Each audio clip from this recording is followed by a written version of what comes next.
सो hey guys, जय Hind. Welcome back to our YouTube channel free coaching classes. पिछली video में मैंने टाइप सी से रिलेटेड कुछ क्वेश्चन कराए थे, मोस्ट इंपॉर्टेंट क्वेश्चन कराए थे। आज हमारा टाइप डी स्टार्ट होने से पहले टाइप सी के कुछ क्वेश्चनों का रिवीजन करें। मतलब पिछले जो वीडियो में मैंने क्वेश्चन कराए थे उनका थोड़ा सा रिवीजन कर लेंगे आज, ठीक है। उसके बाद हम चलेंगे अपने कौन से टॉपिक पर, टाइप डी पर। तो चलते हैं, आज का पहला क्वेश्चन है हमारा। पहले क्वेश्चन में बोल रहा है एक वस्तु का मूल्य। ये क्वेश्चन मैंने आपको पिछली वीडियो में भी कराया है, लेकिन डिटेल से कराया है। इन क्वेश्चनों में अब मैं डिटेल नहीं बताऊंगा, मैं केवल इन क्वेश्चनों में क्या बताऊंगा, इन क्वेश्चनों में केवल शॉर्ट ट्रिक से ही बताऊंगा। अगर आपको डिटेल देखनी है तो उसकी वीडियो मैंने डाल चुका हूं, पिछली वीडियो, ठीक है। अगर आपने नहीं देखी है तो इस वीडियो के बाद जाके देख लें, उसकी लिंक डिस्क्रिप्शन में है, ठीक है। तो अब स्टार्ट करते हैं पहला क्वेश्चन। टाइप सी से रिलेटेड का पहला क्वेश्चन देखते हैं। एक वस्तु का मूल्य 60% बढ़ जाता है तो व्यक्ति को खपत में कितने परसेंट की कटौती करनी होगी। तो व्यक्ति को खपत में कटौती करने के लिए मैंने आपको वीडियो फॉर्मूला बताया था, ठीक है। एक मोस्ट इंपॉर्टेंट फॉर्मूला बताया था जो कि हमारी क्या थी, शॉर्ट ट्रिक थी। शॉर्ट ट्रिक थी। क्या था उसमें, वृद्धि या कमी डिवाइड बाय अपॉन नई कीमत मल्टीप्लाई बाय 100। तो ये थी हमारी खपत में कमी या वृद्धि का फॉर्मूला, ठीक है।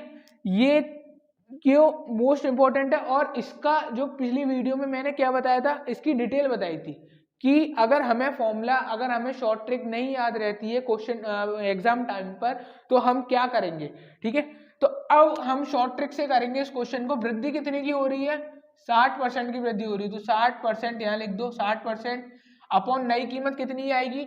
नई कीमत कैसे निकाली थी मैंने, 100 में से जोड़ के ही तो निकालते थे नई कीमत। तो ये हो जाएगी 160 हो जाएगी, मल्टीप्लाई बाय 100। परसेंटेज को लगाओ मत लगाओ एक ही बात है, ठीक है। तो यहाँ से यह काट दी, 3 से मैंने काट दी 8, तो कितना आ रहा है हमारा 300/8 आ रहा है। इसको जब हम सॉल्व करेंगे तो 8 थी 24, 24 से 6, 8 था 56, 56 से 8 5 40, 37.5 क्या परसेंट, क्या निकल के आया ये 37.5% की कटौती करनी पड़ेगी। किस में कटौती करनी पड़ेगी, खपत में कटौती करनी पड़ेगी। हमें कितने के परसेंट की, 37.5% की कमी करनी पड़ेगी, ठीक है। चलते हैं टाइप सी से रिलेटेड लास्ट क्वेश्चन, और टाइप सी आज खत्म हो जाएगा। इसके बाद हम नया स्टार्ट कराएंगे टाइप डी, ठीक है। तब हम देखेंगे एक वस्तु के मूल्य में 25% की कमी कर दी जाती है, उसकी प्रतिदिन बिक्री 30% बढ़ा दी जाती है, तो प्रतिदिन आय। अब मेरी एक बात सुनो, किसी वस्तु का मूल्य और उसकी बिक्री को जब मल्टीप्लाई करेंगे तभी तो हमें उसकी आय निकल के आएगी। इनकम कैसे बनती है, कोई वस्तु मैंने बेच रहा हूँ और उसको 2 लोगों ने खरीदा, तो मेरी आय कितनी हो गई, उसका 2 गुना वस्तु की कीमत का। तो ऐसे ही हम क्या करेंगे, मल्टीप्लाई करेंगे। देखो सबसे पहले मैंने आपको बताया, कभी भी ऐसे इस टाइप के क्वेश्चन आते हैं, वृद्धि या कमी, और लंबाई में वृद्धि, और कोई भी लंबाई चौड़ाई में वृद्धि या कमी आ जाए, और कैसे भी इंस्टेंट क्वेश्चन आ जाए कि कभी किसी की संख्या में वृद्धि या कमी बोल रहा है, ठीक है, और उसकी आय पूछ रहा है या फिर कुछ और पूछ रहा है जिससे वो मल्टीप्लाई करके आएगा वो क्वेश्चन का आंसर। तो हम क्या करेंगे, उनका हमेशा क्या तोड़ेंगे, फ्रैक्शन में तोड़ेंगे। तो 25% को जब हम किस में तोड़ेंगे, फ्रैक्शन में तोड़ेंगे। 25% को जब हम किस में तोड़ेंगे, फ्रैक्शन में तोड़ेंगे। देखो तो फ्रैक्शन में तोड़ेंगे तो 25% क्या हो जाएगा हमारा, 1/4 हो जाएगा, ठीक है। और फ्रैक्शन में तोड़ने के बाद अब कमी का बोल रहा है, यहाँ पे सर्कल कर लो, यहाँ पे कमी का बोल रहा है, तो कमी का मतलब 4 से कितनी हो जाएगी, 3 हो जाएगी, ठीक है। तो 25% की कमी क्या मतलब, मूल्य कितना हो जाएगा हमारा, मूल्य हो जाएगा हमारा कितना हो जाएगा, 4 से 3 हो जाएगा।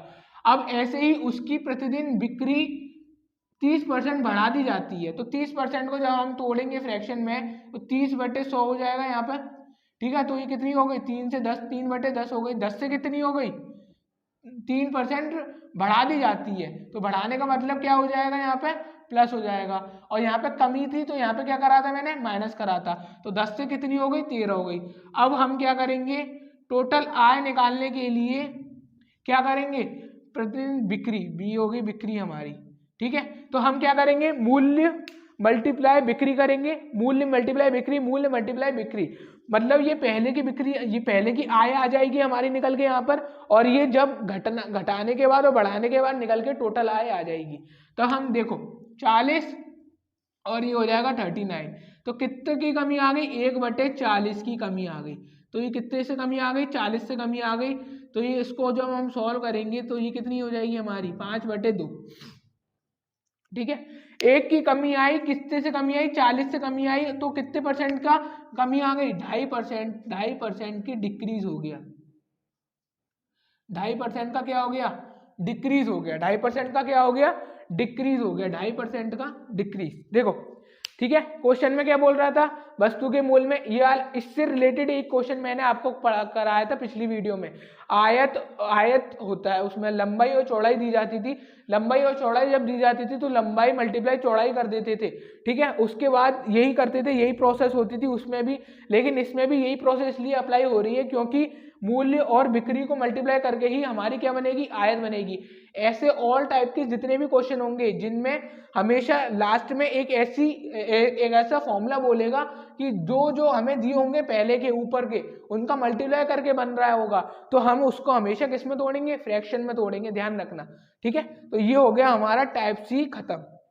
टाइप सी से रिलेटेड सारे क्वेश्चन हो गए। चलते अगले क्वेश्चन पर। देखो टाइप सी तो खत्म हो गया, अब चलेगा हमारा कौन सा, टाइप डी, परसेंटेज से रिलेटेड का टाइप डी। और उसके जितने भी लैंग्वेज वाले क्वेश्चन होंगे और जितने भी वैसे क्वेश्चन होंगे जो कंपटीशन लेवल एग्जामों में आएंगे, तो मैं आपको सब क्वेश्चनों का एक एक पैटर्न बताऊंगा और उससे ही रिलेटेड क्वेश्चन कंपटीशन एग्जामों में आएंगे। देखो सबसे पहला क्वेश्चन देखो, क्वेश्चन में बोल रहा है एक परीक्षा में 1000 लड़के हैं, 800 लड़कियां हैं, यदि 60% लड़के तथा 50% लड़कियां उत्तीर्ण होती हैं तो अनुत्तीर्ण का प्रतिशत। अब मेरी एक बात सुनो, कभी भी मैं ये बोल रहा हूं कि एक क्लास में 60% लोग उत्तीर्ण होते हैं, इसका मतलब क्या है, 40% लोग अनुत्तीर्ण होते हैं। मतलब फेल कितने परसेंट होती है, 40% होती है। तो हमें निकालना क्या है, वो अनुत्तीर्ण निकालने हैं। तो अनुत्तीर्ण निकालने के लिए हम सबसे पहले 100 में से 60 घटाएंगे तो 40% बचेगा। तो 1000 का 40% कितना हो जाएगा हमारा, 1000 का 40% जब हम निकालेंगे तो कितना हो जाएगा हमारा, 400 हो जाएगा। 400 लड़के आ गए ये। अब ऐसे ही हम किसका निकालेंगे, 800 का। तो जब 800 का हम कितना निकालेंगे, 50% निकालेंगे। क्यों 50%, क्योंकि 100 में से 50 घटाएंगे तब भी 50 ही आएगा। तो ये कितने हो गए, अनुत्तीर्ण हो गए। अनुत्तीर्ण ये भी कितने हो गए, ये हो गए हमारे 8×40 400, तो ये भी अनुत्तीर्ण। ध्यान से सुनो, ठीक है। तो मतलब है कहने का कि एक परीक्षा में 1000 लड़की हैं, 800 लड़कियां हैं, तो 60% लड़के तथा 50% लड़कियां उत्तीर्ण हो जाती हैं। तो अनुत्तीर्ण कितनी होंगी, 400, 40% और 50%। तो ये 400 400 कितनी होगी टोटल, इसको हम जब जोड़ेंगे तो कितनी हो जाएंगी, 800 लोग हो जाएंगे। किस में से हो जाएंगे, 1800 में से। 1800 में से तो होंगे, और ये हो जाएगा 100। तो ये निकालेंगे जब हम इसका आंसर, तो 2 × 18 400। तो जब हम इसको सॉल्व करेंगे 9 चौक 36, और फिर से 9 चौक 36, और फिर से कितना आ जाएगा 4, फिर से 9 चौक 36 4, तो फिर से 9 चौक 36, तो ये चलता रहेगा। ठीक है, तो ये आ जाएगा 44.4 44.5 अप्रॉक्स 5%। तो ये निकल के आ जाएगा हमारा क्या, कि कितने छात्रों को अनुत्तीर्ण हो गए, कितने % छात्र अनुत्तीर्ण हो गए। चलते हैं अगले क्वेश्चन पर। अगला क्वेश्चन मोस्ट इंपॉर्टेंट क्वेश्चन है, और ये क्वेश्चन से रिलेटेड ही और इसकी लैंग्वेज बदल बदल के ही और भी क्वेश्चन बनते हैं। तो मैं आपको सब बताऊंगा, सारे क्वेश्चन ये बताऊंगा कि और कौन सी लैंग्वेज से क्वेश्चन बनेगा। अब मोस्ट इंपॉर्टेंट इसलिए है क्योंकि बहुत सारे एग्जामों में भी आ चुका है। ठीक है, तो चलते हैं क्वेश्चन पर कि एक परीक्षा में उत्तीर्ण होने के लिए कितने % चाहिए, 40% अंक अनिवार्य है। मतलब 40% अंक पर उत्तीर्ण हो जाएगा। एक प्रतियोगी को 220 अंक प्राप्त होते हैं और वह 20 अंकों से असफल हो जाता है। तो अब मेरी एक बात सुनो कि 220 अंक प्राप्त होते हैं और 20 अंकों से असफल हो जाता है, मतलब अगर उसको 20 अंक और मिल जाते तो वो सफल हो जाता। तो मैं अगर 220 में 20 जोड़ दूं तो मेरे को क्या मिलेगा, उत्तीर्ण अंक मिल जाएंगे। और उत्तीर्ण अंक मेरे पास कितने हैं, 40% है, बराबर 40%। ये निकल के आएगा कि नहीं आएगा। ठीक है। तो कहने का मतलब है कि एक प्रतियोगी को 220 अंक प्राप्त हुए, अगर उसको 20 अंक और मिल जाते तो वो उत्तीर्ण हो जाता।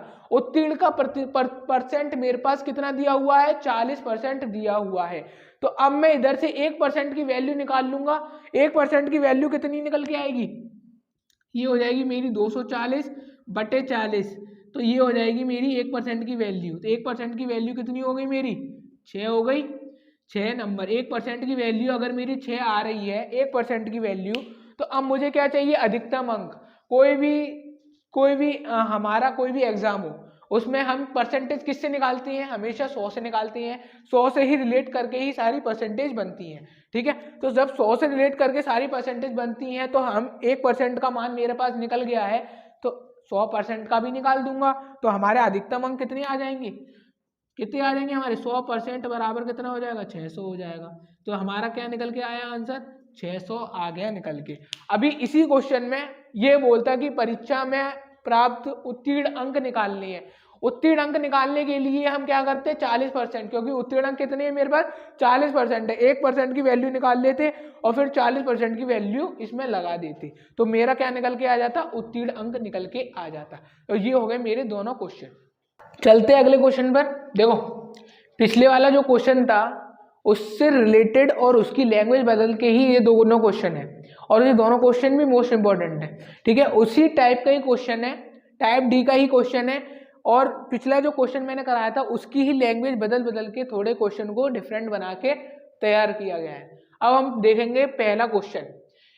पहले क्वेश्चन में बोला है एक छात्र को पास होने के लिए कुल अंक का 33% प्राप्त करना है, कुल अंक का 25% प्राप्त होता है तो वह 40 अंकों से असफल हो जाता है। सबसे पहले मैंने लिखा कि 25% अंक प्राप्त हुए उस छात्र को। ठीक है, अब सफल होने के लिए इधर ये लाने के लिए 25% अंक प्लस 40 अंकों से असफल हो जाता है, मतलब 40 अंक और मिल जाते उसे, तो उसको उत्तीर्ण अंक प्राप्त हो जाते। मतलब 25% में अगर मैं 40 जोड़ दूं तो मेरे पास क्या आ जाएगा, 33% निकल के आ जाएगा अकॉर्डिंग टू क्वेश्चन। ठीक है, अब मैं इसको जब सॉल्व करूंगा तो 40 बराबर क्या हो जाएगा मेरा, 40 बराबर हो जाएगा 8% के। 33 माइनस 25% करेंगे, जब 25% को इधर ले आएंगे तो हमारा क्या निकल के आएगा, 8% निकल के आएगा। तो अब हम इधर से 1% का वैल्यू कितना आ जाएगा हमारा, 5 आ जाएगा। तो हमें अब क्या चाहिए, तो 40 अंक असफल हो जाता है, तो प्राप्त अधिकतम अंक चाहिए होंगे हमें, अधिकतम अंक। ठीक है, अधिकतम अंक चाहिए होंगे, तो अधिकतम अंक क्या होते हैं, 100% होते हैं। तो 100% हमारा क्या निकल के आ जाएगा, 500 निकल के आ जाएगा। तो हमारे कितने अंक हो गए टोटल, 500 अंक हो गए। मतलब देखो एक छात्र को पास होने के लिए कुल अंक का 33% प्राप्त करना है। ठीक है, उसे कुल अंक का 25% प्राप्त होता है, मतलब अगर उसे 25% मिले और उसमें अगर वो 40 अंकों से असफल हो जाता, मतलब 40 अंक और मिल जाते, 25% तो मिले लेकिन 40 अंक और मिल जाते, तो वो कितने परसेंट लेके आता, 33% लेके आता। तो 33% जब लेके आता तो हम इसको सॉल्व करेंगे, परसेंट को परसेंट की ओर ले जाएंगे, 1% का वैल्यू निकालेंगे 5, 100% का वैल्यू क्या निकल के आ जाएगा हमारा, 500 निकल के आ जाएगा। चलते हैं अगले क्वेश्चन पर। किसी प्रतियोगी को एक परीक्षा में, थोड़ा लेंथी क्वेश्चन है, थोड़ा टाइम लगेगा देखो, लेकिन इसकी शॉर्ट ट्रिक देखो ना, शॉर्ट ट्रिक ये है, देखो किसी प्रतियोगी को एक परीक्षा में 20% अंक प्राप्त होते हैं तो वह 30 अंकों से असफल हो जाता है। 20% अंक प्राप्त होते हैं और 30 अंकों से असफल हो जाता है। दूसरे प्रतियोगी को 25% अंक प्राप्त होते हैं, उसे उत्तीर्णांक से 42 अंक अधिक मिलते हैं। मतलब दोनों का जो उत्तीर्णांक है वो बराबर करने के लिए हम क्या करेंगे कि 20% अंक पहले वाले को अगर प्राप्त है तो अगर उसमें मैं 30 जोड़ दूं, क्योंकि 30 अंकों से असफल हो जाता है, तो सफल होने के लिए मुझे कितना चाहिए, 30 और चाहिए। तो 20% में अगर मैं 30 जोड़ दूं, ये निकाल दूं, तो ये मेरा क्या आ जाएगा, ये आ जाएगा मेरा उत्तीर्णांक, उत्तीर्णांक आ गया मेरा ये। तो मतलब उत्तीर्णांक और उत्तीर्णांक किसी भी पेपर का बराबर ही होगा। तो उत्तीर्णांक बराबर करने के लिए दूसरे प्रतियोगी का, ये हो गया मेरा फर्स्ट प्रतियोगी का उत्तीर्णांक ये आएगा, क्योंकि 20% में 30 और जोड़ेंगे तभी तो वो उत्तीर्ण होगा। अब दूसरे प्रतियोगी के लिए निकालेंगे, तो दूसरे प्रतियोगी को 32% अंक प्राप्त हुए, 32% अंक प्राप्त हुए और उसे उत्तीर्ण अंकों से 42 अंक अधिक प्राप्त हुए, मतलब 32% ज्यादा है। और लेकिन अगर मैं इसमें से 42 घटा दूं तो हमें क्या मिल जाएगा, उत्तीर्ण अंक मिल जाएगा, क्योंकि पहले प्रतियोगी का उत्तीर्ण अंक और दूसरे प्रतियोगी का उत्तीर्ण अंक बराबर होंगे। तो इसमें से अगर मैं 42 घटा दूं, ठीक है, तो ये हो जाएगा सेकंड प्रतियोगी का उत्तीर्ण अंक, ठीक है, सेकंड प्रतियोगी का क्या हो जाएगा, ये उत्तीर्ण अंक हो जाएगा। मैंने क्या करा, ध्यान से सुनो, पहले प्रतियोगी बोल रहा था 20% अंक प्राप्त होता है, 30 अंकों से असफल हो जाता है, तो 20% में अगर मैं 30 जोड़ दूं तो सफल हो जाएगा। दूसरे प्रतियोगी के बारे में बोल रहा था 32 अंक प्राप्त होते हैं और 42 ज्यादा मिलते हैं, अगर मैं 32% में से 42 घटा दूं तो हमें उत्तीर्ण अंक मिल जाएगा। दोनों उत्तीर्ण अंक, कोई भी पेपर के उत्तीर्ण अंक क्या होते हैं, बराबर होते हैं। तो मैंने पहला व्यक्ति और दूसरे व्यक्ति का उत्तीर्णांक मैंने कर दिया क्या, बराबर कर दिया। अब मैं इसमें क्या करूंगा, परसेंटेज को परसेंटेज की ओर ले जाऊंगा, नंबरों को नंबरों की ओर ले जाऊंगा।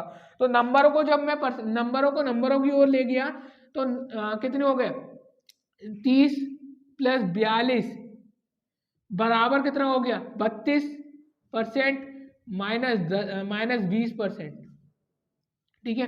तो जब हम जोड़ेंगे तो 72 बराबर कितना आ जाएगा, मेरा कितना निकल गया, 12। 1% मेरा कितने के बराबर आ गया, 6 के बराबर आ गया, ठीक है। तो 1% जब मेरा 6 के बराबर आ गया तो उत्तीर्ण अंक निकालने हैं। उत्तीर्ण अंक निकालने के लिए मैं क्या करूंगा, पहले वाले में या फिर दूसरी वाले में किसी में भी रख दूं, दोनों का सेम आएगा। तो उत्तीर्ण अंक निकालने के लिए 20%, तो पहले 20% को हम चेंज करेंगे। तो अब मैं इसको सॉल्व करता हूँ, यहाँ पे देखो, तो 20% कितना हो जाएगा, 1% अगर 6 के बराबर है तो 20% किसके बराबर होगा, 120 के बराबर होगा। तो 20% बराबर होगा 120 प्लस कितना जोड़ेंगे, 30 जोड़ेंगे, तो ये कितना हो जाएगा मेरा, 12 13 14 15 150। तो 150 क्या आ गया मेरा, 150 मेरा क्या निकल के आ गया, ये आ गया मेरा उत्तीर्ण अंक का परसेंटेज। तो ये हो गए मेरे टाइप डी के क्वेश्चन। टाइप डी के और भी क्वेश्चन है, लेकिन ये जो जितनी लैंग्वेज से बन सकते थे इस टाइप के क्वेश्चन, इससे रिलेटेड क्वेश्चन जितनी लैंग्वेज से बन सकते थे कि कुल अंक का इतना मिलता है और उसको कितने परसेंट चाहिए होंगे या कितने अंकों से असफल हो जाता है, तो वो टाइप के तीनों क्वेश्चन मैंने करा दिए और इसी लैंग्वेज से ही क्वेश्चन आगे बनेंगे, लेकिन डिजिट चेंज कर दी जाएगी बार बार, ठीक है।